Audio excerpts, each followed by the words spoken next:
जिस तरह 5 सेंसेस आपके पास होती हैं, छठी आपकी सेंस इनिट्यूशन है, और इनिट्यूशन भी डिसीजन मेकिंग के अंदर सॉलिड कंट्रीब्यूशन करती है। उसके बाद डिसीजन मेकिंग कंडीशंस हैं, जिसमें सर्टेनिटी, गैर यकीनी हालात, और अनसर्टेनिटी गैर यकीनी हालात और सर्टेनिटी यकीनी हालात। जो रिस्क फैक्टर है इन दोनों के सेंटर में, जितनी ज़्यादा अनसर्टेनिटी होगी रिस्क ज़्यादा होगा, और जैसे अनसर्टेनिटी रिड्यूस करती चली जाएगी रिस्क भी रिड्यूस करता चला जाएगा। आने वाली स्लाइड्स में इसकी एक्सप्लेनेशन भी मैं आपके साथ डिस्कस करूंगा। टाइप्स ऑफ डिसीजन मेकिंग में प्रोग्राम डिसीजंस हैं और नॉन प्रोग्राम डिसीजंस हैं, इसकी भी डिटेल हम नेक्स्ट स्लाइड पे देखते हैं। जबकि डिसीजन मेकिंग स्टाइल्स में directive, analytical, conceptual and behavioural option आपके पास अवेलेबल है। इसको भी हम अपकमिंग स्लाइड्स में डिटेल के साथ डिस्कस करेंगे। अब ये चारों पोर्शंस को हम अगली स्लाइड्स में इनकी डिटेल देखेंगे। सो चलते हैं आगे की तरफ। फर्स्ट है जी types of decisions, programmed and non programmed. So programme decisions वही हैं जो डेफिनेटली रूटीन के प्रोग्राम्स हैं, रूटीन की प्रॉब्लम्स के लिए हैं, स्ट्रक्चर्ड रूटीन प्रॉब्लम्स हैं जो स्टैब्लिश्ड क्राइटेरिया पे जो है जिस पे डिसीजन मेकिंग की जाती है। यानी प्री डिफाइंड वही रेगुलर प्रॉब्लम्स हैं और उनके लिए आपके पास क्राइटेरिया भी अवेलेबल है और आपने उनके लिए डिसीजंस लिए हुए हैं कि रमज़ान आएगा तो सेल इंक्रीज़ हो जाएगी, सेल इंक्रीज़ होगी तो प्रोडक्शन इंक्रीज़ करनी है। तो ये रूल्स हैं कि इन दिनों में कैसे हम जो है वो अपना वर्किंग करेंगे। प्रोग्राम डिसीजंस होते हैं। जबकि नॉन प्रोग्राम डिसीजंस मेरे दोस्तों होते हैं जिसमें आपकी जो प्रॉब्लम है वो इल है, सिक है, अनस्ट्रक्चर्ड है, अनसीन है, अचानक आने वाली सिचुएशन आपके पास है। डेफिनेटली इसमें आपकी जो डिसीजन मेकिंग है वो रिलाई करती है सब्जेक्टिव जजमेंट पे कि आप कितना बेहतरीन सिचुएशन को जज करते हैं, सब्जेक्टिव उस सब्जेक्ट को जज करते हैं और उस पर डिसीजंस लेते हैं। डेफिनेटली इसमें आपका रिस्क भी ज़्यादा इन्वॉल्व है। तो प्रोग्राम डिसीजंस और non program decisions. Next slide पे अगर मैं चलता हूं तो डिसीजन मेकिंग की वेरिएशन है, ऑर्गेनाइजेशन के लेवल है एक साइड पे जनाब, level of organization, top level management, lower level management. Slide की दूसरी साइड पे इल स्ट्रक्चर्ड और वेल स्ट्रक्चर्ड है। वेल स्ट्रक्चर्ड प्रॉब्लम वो है जो डिफाइंड है, जिस पे एक स्ट्रक्चर बना हुआ है कि इस प्रॉब्लम को ऐसे सॉल्व करना है। जबकि इल स्ट्रक्चर्ड है जो सडन आई है प्रॉब्लम, और इस सडन प्रॉब्लम को जो है वो आपने कैसे डील करना है, उस पर क्या डिसीजंस लेता है। तो ये इसके दो आपको क्वाड्रेंट नज़र आ रहे हैं। ऊपर जो है वो नॉन प्रोग्राम डिसीजंस हैं, ऑब्वियसली इसमें प्रॉब्लम इल स्ट्रक्चर्ड है जो डिफाइन नहीं है, अचानक आई। तो ये डिसीजन नॉर्मली टॉप लेवल पे लिए जाते हैं। जबकि वो प्रॉब्लम जो वेल स्ट्रक्चर्ड है, डिफाइंड है, वो लोअर लेवल पे भी उस पर डिसीजंस ले लिए जाते हैं क्योंकि वो प्रोग्राम डिसीजंस हैं और ऑलरेडी ये डिसीजंस आपने पहले भी लिए हुए हैं और इस पे आपको खातिर खा रिजल्ट भी मिले हुए हैं। क्लियर है जी? आगे चलते हैं नेक्स्ट स्लाइड पे। डिसीजन मेकिंग कंडीशंस, जैसा मैंने पहली स्लाइड पे आपको बताया कि अनसर्टेनिटी गैर यकीनी हालात, सर्टेनिटी यकीनी हालात, और रिस्क जो है इन दोनों के सेंटर में। अगर अनसर्टेनिटी इंक्रीज करती चली जाती है तो रिस्क बढ़ता चला जाता है, जबकि सर्टेनिटी अगर ज़्यादा हो तो आपका रिस्क कम होता चला जाता है। तो उन सिचुएशंस में जहाँ पे अनसर्टेनिटी ज़्यादा है वहाँ पे डिसीजन मेकिंग उसके अकॉर्डिंग होती है, और अनसर्टेनिटी के अंदर डिसीजन मेकिंग जो है उसके अकॉर्डिंग होती है। यानी सर्टेनिटी के अंदर प्रोग्राम डिसीजंस कारआमद होंगे क्योंकि यकीनी हालात हैं, चीज़ों का पता है, रिपीटेड प्रॉब्लम्स हैं और उसमें रिस्क फैक्टर डेफिनेटली कम है। जबकि अनस्ट्रक्चर्ड में अनसर्टेनिटी जहाँ पे हाई है, रिस्क हाई है, इल स्ट्रक्चर्ड आपके तो यहाँ पे नॉन प्रोग्रामिंग और टॉप लेवल के मैनेजर यहाँ पे डिसीजन मेकिंग में पार्टिसिपेट करते हैं। नेक्स्ट स्टाइल में डिसीजन मेकिंग स्टाइल्स हैं जो डायरेक्टिव स्टाइल्स जो हैं जनाब, ये फास्ट, एफिशिएंट और लॉजिकल हुआ करते हैं। एनालिटिकल में डेफिनेटली केयरफुल आपकी एबिलिटी और अडेप्शन की ज़रूरत होती है, जो सिचुएशन टू सिचुएशन वेरी करते हैं, तो आपको उसका प्रॉपर एनालिसिस रिक्वायर्ड होता है वहाँ पे डिसीजन मेकिंग के लिए। जबकि कॉन्सेप्चुअल स्टाइल में कॉन्सेप्चुअल और क्रिएटिविटी का एलिमेंट डेफिनेटली ज़्यादा होता है। So long run planning normally और एक्सपेंशन प्लानिंग में conceptual style of decision making जो है वो यूज़ किया जाता है। जबकि फोर्थ में आपका बिहेवियर है। डिफरेंट पीपल ऑर्गेनाइजेशन में डिफरेंट बिहेवियर के मालिक हुआ करते हैं। कुछ ऑर्गेनाइजेशंस हैं जी जिसमें बिहेवियर ऑर्गेनाइजेशन मैनेजर्स का, ऑनर का बड़ा ब्रेव है, वो रिस्क टेकर हैं, वो अनसर्टनिटी के अगेंस्ट जाने वाले हैं, वो हवा की मुखालफ सिमत में सफ़र करते हैं, ब्रेव हैं, तो उनकी डिसीजन मेकिंग में डेफिनेटली उनका बिहेवियर जो है वो आपको उसकी नुमायां झलक नज़र आएगी।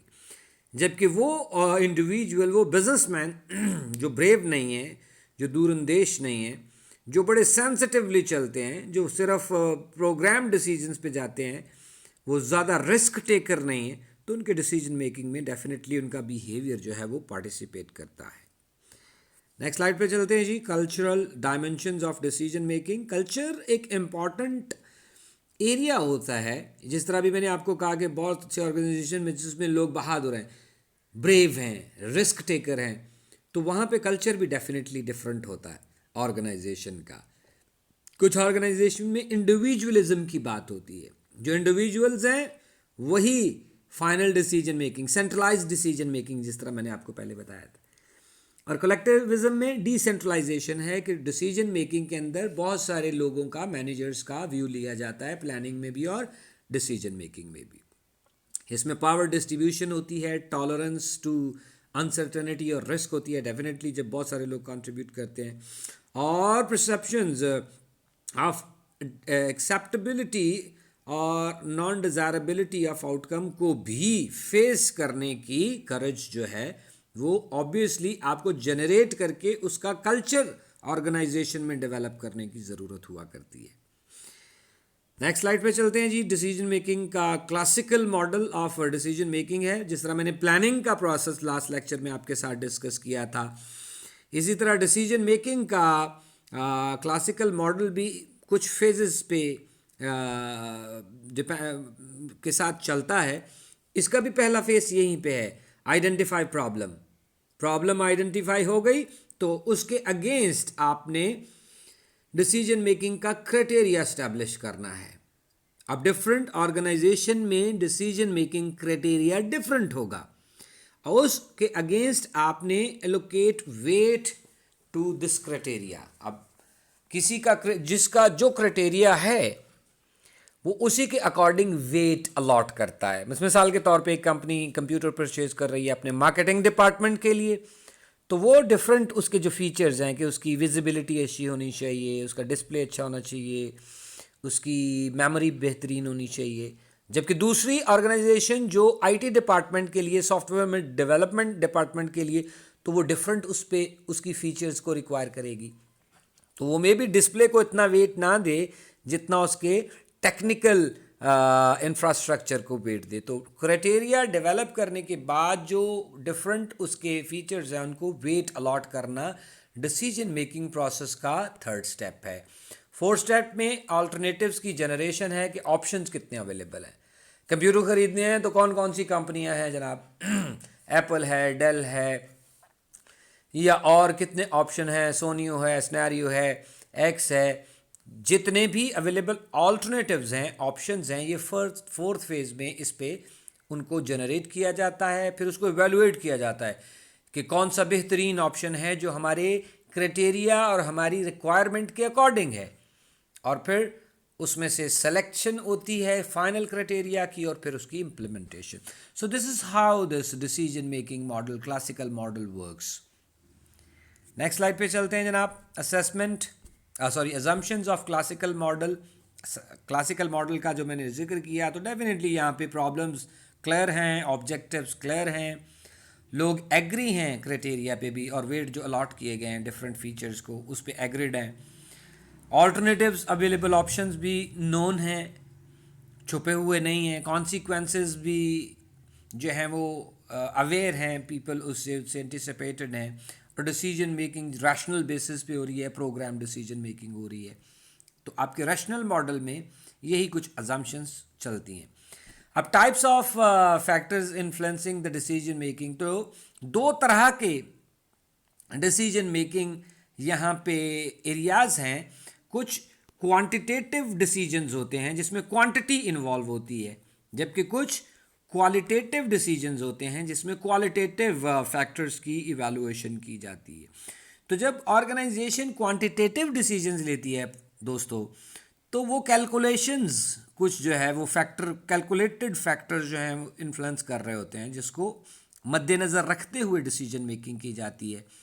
जैसे इन्वेस्टमेंट अप्रेजल है कि कहाँ पे किस प्रोजेक्ट में इन्वेस्टमेंट करेंगे। अब तो जब क्वांटिटेटिव डिसीजंस लेंगे तो आप इन्वेस्टमेंट अप्रेजल चेक करेंगे, ब्रेक इवन एनालिसिस क्या है, कहाँ पे आपकी कॉस्ट रिकवर हो रही है, नेट प्रेजेंट वैल्यू क्या है, इंटरनल रेट ऑफ रिटर्न क्या है, cost benefit analysis, forecasting, market research, critical path analysis. ये आपके अकाउंटेंसी से रिलेटेड कैलकुलेशन और फैक्टर्स हैं जो क्वांटिटेटिव डिसीजंस के अंदर इन्फ्लुएंस करते हैं। तो डिसीजन मेकर्स को इनको व्यू में रखना पड़ता है।